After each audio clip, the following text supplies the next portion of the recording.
읽겠습니다. 예레미야 2장 29절에서 31절까지 말씀입니다.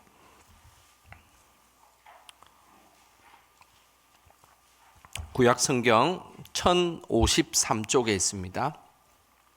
구약성경 1053쪽에 있는 예레미야 2장 29절부터 31절까지 우리 한 목소리로 말씀 읽겠습니다. 너희가 나에게 대항함은 어찌 됨이냐? 너희가 다 내게 잘못하였느니라. 여호와의 말씀이니라. 내가 너희 자녀들을 때린 것이 무익함은 그들이 징계를 받아들이지 아니함이라. 너희 칼이 사나운 사자같이 너희 선지자들을 삼켰느니라. 너희 이 세대여 여호와의 말을 들어보라. 내가 이스라엘에게 광야가 되었었느냐? 캄캄한 땅이 되었었느냐? 무슨 이유로 내 백성이 말하기를 우리는 노였으니 다시 죽게로 가지 아니하겠다 하느냐? 아멘. 오늘 이 밤에도 기도의 자리에 나오신 우리 성도님들 주님의 이름으로 축복합니다. 우리는 여러 가지 사자성어 중에 적반하장이다라는 사자성어를 우리가 잘 알고 있습니다. 적반하장도 유분수지 그런 말을 우리가 사용합니다. 적반하장이라는 말은 잘못을 저지른 사람이 오히려 벌컥 화를 낸다라는 그런 뜻입니다. 역사적으로 보면 잘못을 저지른 사람이 오히려 화를 내는 경우들이 많이 있었습니다. 그 대표적인 사건이 로마 시대의 네로 황제의 이야기입니다. AD 64년 로마에 큰 화재가 있었습니다. 그 로마의 화재가 얼마나 큰 화재가 있었냐면 그때 당시에 이 로마 지역의 70%가 불에 타서 다 이렇게 잿더미가 되었던 적이 있었습니다.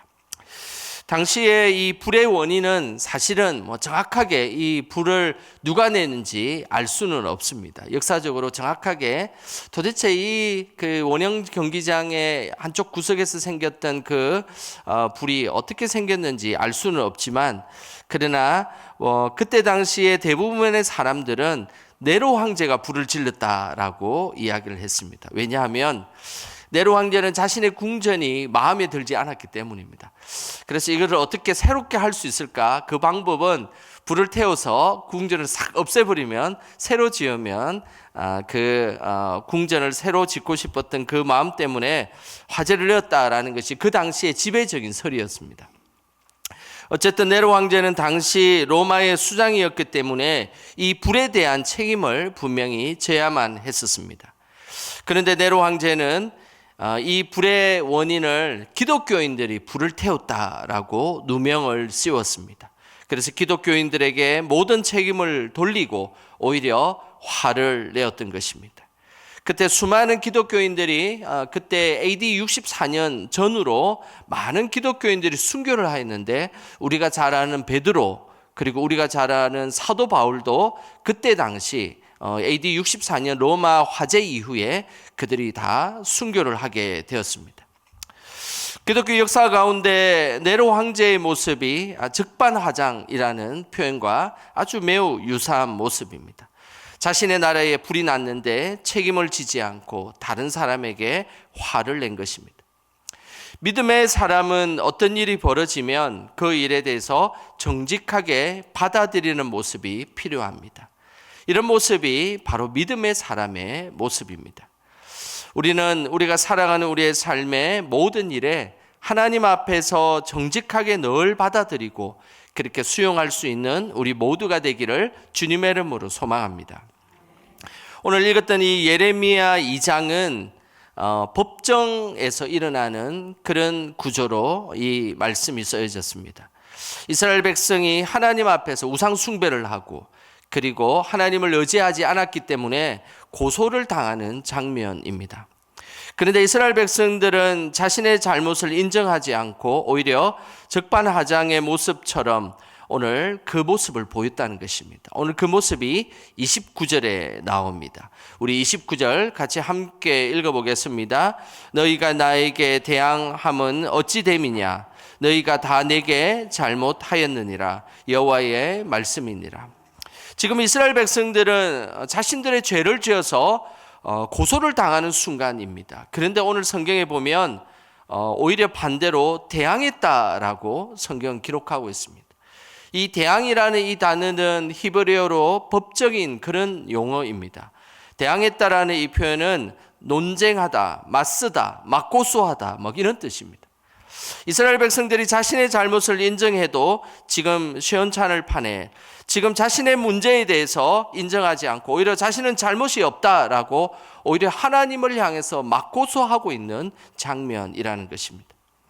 하나님 도저히 이스라엘 백성들의 태도가 납득이 되지 않았습니다. 그래서 어찌 됨이냐라고 오늘 한탄해하고 계신 것입니다. 이런 모습은 죄악이 아주 많이 퍼져 있고 그리고 죄악 가운데 있을 때 나타나는 전형적인 현상입니다. 죄를 인정하기는커녕 오히려 그 죄를 지은 사람이 더 화를 내고 더 뻔뻔하게 살아가는 것. 이것이 바로 죄가 관영했을 때 나타나는 대표적인 모습입니다. 이 모습은 이스라엘에서 가장 타락했던 그 영적으로 도저히 회복 불가능할 때와 똑같은 모습을 보이고 있습니다. 그 모습이 구약 성경의 제일 마지막에 나오는 말라기서에도 똑같이 나오는데요. 말라기서 1장 2절 말씀 우리 같이 한번 읽어보겠습니다. 여호와께서 이르시되 내가 너희를 사랑하였노라 하나 너희는 이르기를 주께서 어떻게 우리를 사랑하셨나이까 하는도다. 나 여호와가 말하노라 에스는 야곱의 형이 아니냐 그러나 내가 야곱을 사랑하였고. 인간은 타락해지면 마음이 강팍해집니다. 그 전형적인 모습이 오늘 이 말라기스의 모습입니다. 하나님께서 이스라엘 향해서 이렇게 말했습니다. 내가 너희를 사랑하였노라. 내가 너희를 너무너무 사랑했다라고 하나님께서 이야기를 했습니다. 보통 이렇게 하나님이 우리에게 찾아오셔서 내가 너를 사랑했다라고 이야기하면 우리는 뭐 어떻게 반응하겠습니까? 부족하면 저희들도 하나님 사랑했습니다. 이렇게 나와야 되는 것이지 않겠습니까? 아니면 뭐 베드로처럼 내가 주를 사랑하는 줄 주께서 아시지 않습니까? 이 정도로 반응해야 되지 않겠습니까? 그런데 오늘 이스라엘 백성들은 주께서 어떻게 우리를 사랑했습니까? 라고 하나님에게 쏘아붙이는 말로 대답했다는 것입니다. 그 모습이 오늘 예레미야 2장 29절에 나오는 대항했다라는 표현과 아주 동일한 표현입니다.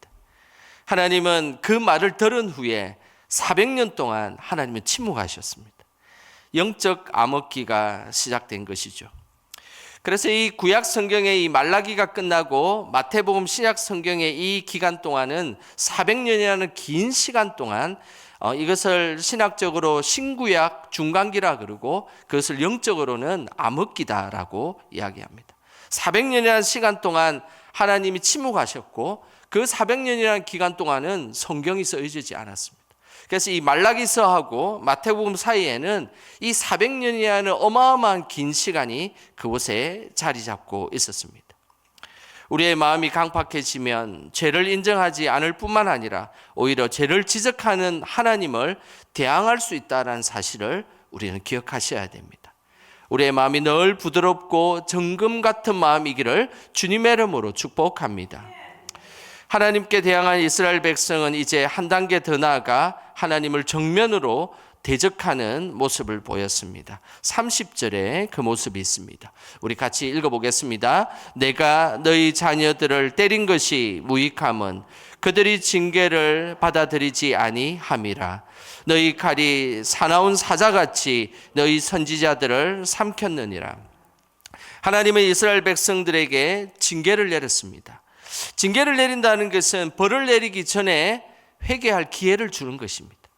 하지만 이스라엘 백성은 하나님의 징계를 받아들이지 않았습니다. 그러면서 하나님께서 보낸 하나님의 사자, 곧 선지자들을 죽이는 일, 오늘 성경에는 삼켰다라고 표현하고 있는데 이 말은 죽였다는 그런 표현입니다. 하나님의 선지자를 죽였다는 것은 이런 의미입니다. 당시 고대 전쟁에서는 전쟁을 하기 전에 그 전쟁을 치르기 전에 협상가로 사신들을 먼저 보냅니다. 오히려 서로 전쟁하는 것이 힘들기 때문이죠. 그래서 사신들을 보내서 서로 협상이 잘 되면 전쟁이 안 일어나고 협상이 결렬되면 전쟁이 일어나는 것입니다. 그런데 상대편 진영에 보낸 사신을 죽였다는 것은 곧 전쟁을 치르겠다라는 그런 표현입니다. 이스라엘 백성이 하나님의 사자를 죽였다는 것은 하나님과 정면으로 대적하겠다라는 전쟁 선포와 같은 의미입니다. 결국 이스라엘은 하나님을 대항하고 급기야 하나님을 대적하는 데까지 이르게 되었던 것입니다. 실제로 역대하 24장에 보면 남유다가 타락하자 마음이 강팍해져서 하나님의 선지자를 죽이는 장면이 발생하는데요. 그 모습이 역대하 24장 22절에 나옵니다. 우리 같이 함께 읽어보겠습니다. 요아스 왕이 이와 같이 스가랴의 아버지 여호야다가 베푼 은혜를 기억하지 아니하고 그의 아들을 죽이니 그가 죽을 때에 이르되 여호와는 감찰하시고 신원하여 주소서 하니라. 요시야 왕 때의 일입니다. 그때 당시에 선지자였던 여호야다, 그리고 그의 아들은 이름이 스가랴라는 아들입니다. 그래서 제가 관로로 스가랴라고 이렇게 표시를 했습니다. 요시야 왕 때의 그 여호야다의 아들 스가랴 선지자를 돌로 쳐 죽이는 그런 안타까운 일이 발생하게 되었습니다. 하나님의 선지자를 죽였던 것이죠. 죄악이 간영해지면, 마음이 강팍해지면 하나님의 행한 일들도 그들은 보이지 않습니다. 그래서 죽이는 일, 나를 힘들게 하고 어렵게 하는 사람들을 죽이는 일은 서슴지 않게 발생되는 것입니다. 그 죄로 인해서 요아스 왕은 자신의 신하들의 반역에 의해서 침상에서 바로 요아스 왕은 죽게 되는 안타까운 일이 벌어지게 됩니다. 결국 죄에 대항하는 자는 그 죄로 인해서 멸망하게 된다는 사실입니다. 우리는 죄로 인해 멸망당하는 존재가 아니라 하나님의 은혜를 통해 생명을 이어가는 존재들이 다 되시기를 주님의 이름으로 소망합니다. 하나님은 마음이 강팍해지고 패역한 세대를 향해 이렇게 말씀하셨습니다. 마지막 31절입니다. 우리 같이 함께 읽어보겠습니다. 너희 이 세대여 여호와의 말을 들어보라. 내가 이스라엘에게 광야가 되었었느냐? 캄캄한 땅이 되었었느냐? 무슨 이유로 내 백성이 말하기를 우리는 노였으니 다시 죽게로 가지 아니하겠다 하느냐? 죄악 가운데 있는 이스라엘 백성들은 하는 이야기가 나는 다시는 죽게로 돌아가지 않겠다라고 이야기했습니다. 하지만 하나님은 여전히 이렇게 말씀합니다. 너희 이 세대여 여호와의 말을 들어보라라고 말씀하고 있습니다. 이것은 하나님이 사랑으로 이스라엘을 계속해서 품고 있는 모습입니다. 여호와의 말을 들어보라. 이 들어보라는 말은 피상적으로 들어보라는 말이 아니라 하나님을 다시 주목하고 집중해서 하나님의 말을 제발 들어보라라는 그런 의미입니다. 이스라엘 백성은 하나님을 대항하고 그리고 심지어 대적하고 도망가려고 했지만, 그러나 하나님은 여전히 이스라엘 백성들을 향해서 마지막 회개의 기회를 주시면서 말을 들어보라라고 말씀하고 계신다는 것입니다. 오늘도 죄악 가운데 있는 우리를 향해 하나님은 말씀하십니다. 그 말씀을 들어보라, 그 말씀을 주목하라라고 말씀하십니다. 그 이유는 우리에게 다시 한 번 더 기회를 주시는 그 하나님의 사랑의 그 은혜가 그곳에 있기 때문입니다. 우리는 마음을 강팍하게 내버려 두는 그런 믿음이 되어서는 안 됩니다. 우리의 마음을 정금과 같이 정결하게 할 때에 하나님은 오늘도 우리를 사용하실 것입니다. 우리의 마음이 강팍해질수록 하나님과 멀어지고 심지어 하나님을 대적하는 일이 생기지만, 그러나 우리가 성령으로 우리의 마음이 정금과 같이 정결하게 되면 하나님의 은혜를 받아들이고 말씀을 받아들이는 자로 살아가게 된다는 것입니다. 우리 모두 늘 정금같이 우리의 마음을 가꾸며 하나님 앞에 나아가는 우리 영광의 모든 성도들 되시기를 주님의 이름으로 축원합니다. 이 시간